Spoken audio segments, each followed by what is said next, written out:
증시 전망대 방송 시작하겠습니다.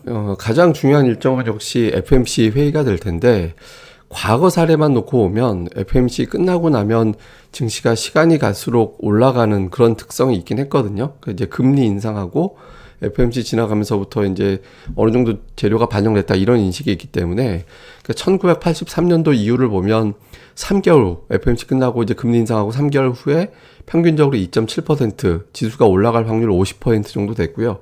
6개월 후에는 평균적으로 7.5% 올랐고 상승 확률은 75%였습니다. 그리고 1년 지나면서 봤더니 평균적으로 S&P 500 지수가 10.8% 올라가고 모든 사례 100%다 올라갔다라는 통계가 있긴 하거든요.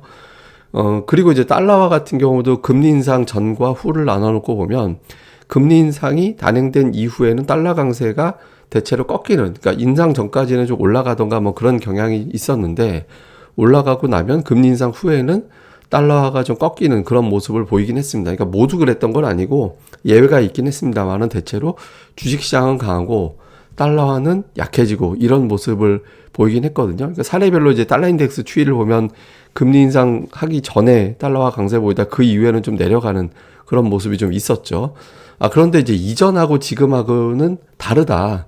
이런 시각이 분명히 존재합니다. 왜냐하면 40년 만에 인플레이션이기 때문에 이전의 금리 인상 사례 때하고 지금은 다르고 금리 인상 폭도 다르다. 이런 부분이 있고요. 그 다음에 또 하나는 러시아 우크라이나 전쟁, 그 다음에 중국의 코로나 제로 정책 이런 것들이 다 한꺼번에 몰려있기 때문에 뭐 이게 이제 금리 인상 불확실성 해소된다고 해서 이제 끝나는 것도 아니고 공급망 문제가 또 해결된 것도 아니기 때문에 이전과는 사례가 다르다라는 주장이 분명히 공존합니다. 그러니까 근데 어쨌든 과거 사례가 또 있으니까 투자자들이 어느 쪽에 무게를 둘 거냐, 예전의 사례 이번에는 다르다, 어느 쪽에 무게를 둘 거냐, 이 부분들 그러니까 달러와 움직임과 함께 주목을 해봐야 되는 이슈고요.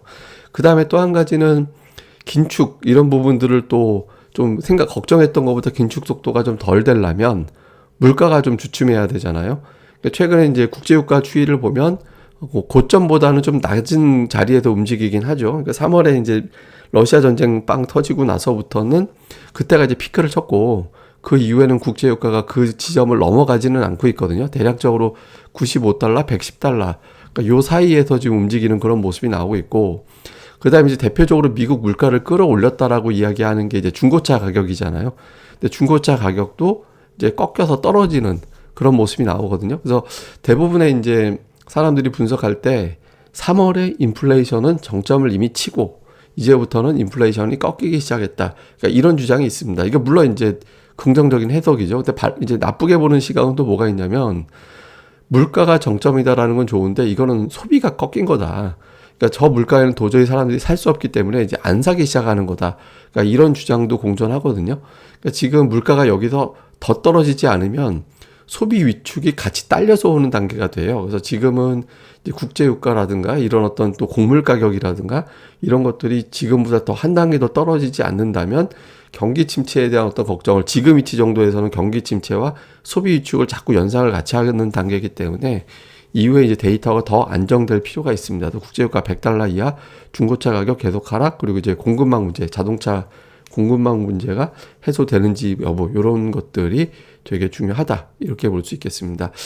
그 다음에 이제 되게 제가 차트 얘기 가끔 하지 웬만해서는 차트 얘기 안 하는데 나스닥이 굉장히 중요한 자리다라고 제가 이제 주말 방송에서 말씀을 드렸잖아요. 주말 미증시 변동성 이야기 드리면서 나스닥이 상당히 중요하다. 제가 파란색을 일부러 진하게 그려놨는데 120주선입니다. 그러니까 나스닥 지수 주봉상 120주선인데 잘 보시면 올라가는 과정에서는 웬만하면 120주선 깨도 금방금방 복원하면서 보통 타고 올라간다라고 하잖아요.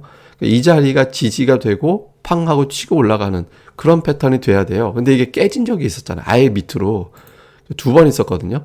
두 번 있었는데 이 두 번의 각각의 사례가 뭐냐면 하나는 IT 버블 터질 때 IT 버블 터지면서 증시가 120주선에서 이제 뭐 깨지는 건 상관없는데 깨지고 나서 곧바로 돌리지 못하고 완전히 그 아래로 내려가면서 어마어마한 하락이 나왔었거든요.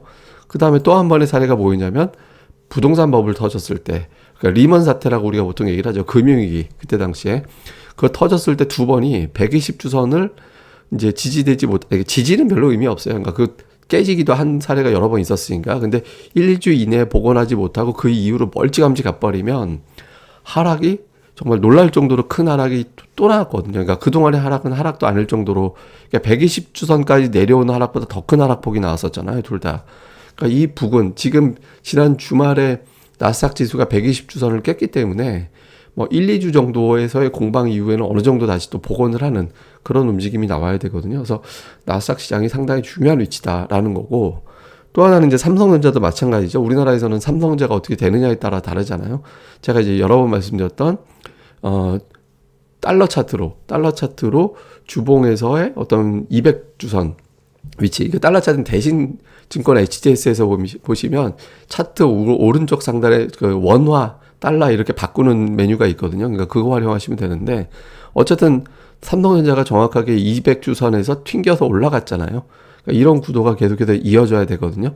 그 다음에 이제 그 또 한 가지는 뭐냐면, 그 삼성전자의 어떤 장기적인 어떤 추세, 그러니까 장기적인 어떤 추세에서 그 낙폭이 크게 이건 이제 원화 차트로입니다. 낙폭이 어느 정도에서 돌리느냐가 되게 중요했는데, 과거의 사례를 보면 삼성전자가 32% 빠지고 대대 하락에서 돌리고, 35% 빠지고 이게 이제 돌리고, 그 다음에 32% 빠져서 돌리고, 이번 같은 경우는 저점이 34%였거든요. 그러니까 삼성전자가 웬만하면 고점 대비 이게 삼성전자라는 종목이 30% 빠진다라는 건 어마어마한 거예요.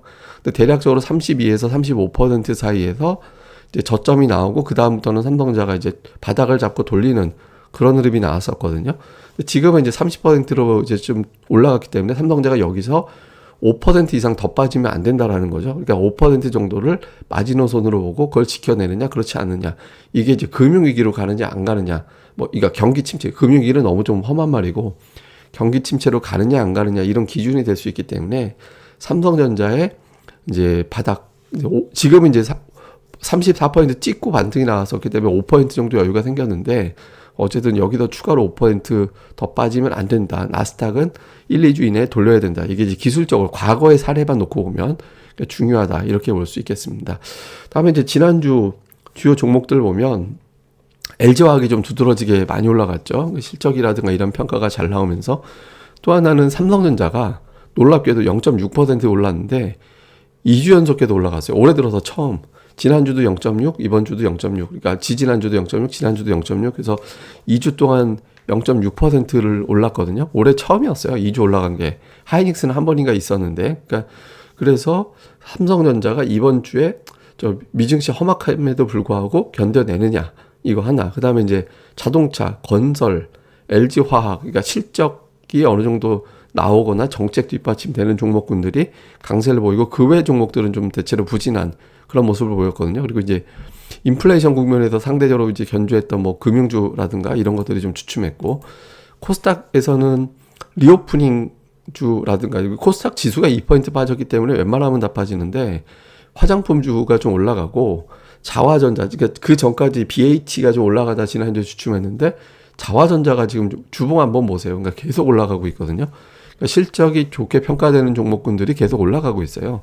그다음에 지금 게임주가 지금 6주 이상 하락하고 있죠. 아마 주봉상. 그래서 이제 게임주는 계속해서 지금 약세를 보이고 있는데, 어쨌든 실적주와 리오프닝이 강했다. 근데 이제 그 ADR 아마 주초에 급락을 하락하면 코스닥 ADR이 이제 75선 정도까지 빠질 것 같거든요. 그렇게 됐을 때 이제 낙폭과대주들이 좀 반격할 수 있는 여지가 있으니까, 이제 그런 낙폭주들이 수급이 좀 바뀌어지는지 이걸 볼 필요가 있습니다. 그리고 외국인 투자들이 4월에 4조 원 넘게 팔았거든요. 근데 이제 보시면 삼성전자를 이제 우선주 포함해서 4조 팔았잖아요. 하이닉스 이제 5천억 팔고, 네이버 이제 4천억 팔고. 근데 이 세 종목에서 전체 순매도 규모하고 비슷했는데, 지난 주만 놓고 보면 삼성전자 순매수로 바뀌었고, 금요일에 SK하이닉스도 지난주 매수하는 날이 조금 빈번해졌죠. 뭐 전체적으로 순매도 우위지만, 그러니까 매수하는 날이 조금씩 섞이기 시작했거든요.